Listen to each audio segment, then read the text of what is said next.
சொல்லும்போது ஒழுங்கா சொல்லுங்க. சளிக்கு என்ன பண்ணணும் சொல்லுங்க.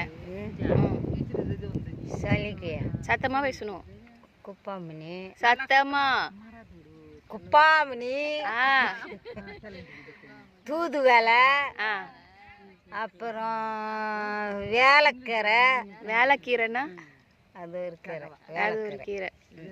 வேலைக்கீரை தெரியாதம்மா? எனக்கு என்ன வேலைக்கீரை தெரியாத? வேலைக்கீரை, வேலை இல்லாத கீரை. வேற வேற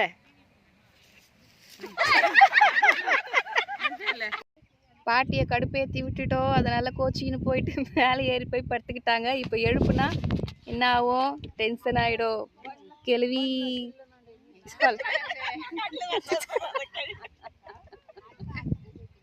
ஒரு மறந்து சொல்லுங்களேன் வைத்தியம் ப்ளீஸ். வேலிகை தந்தையர்.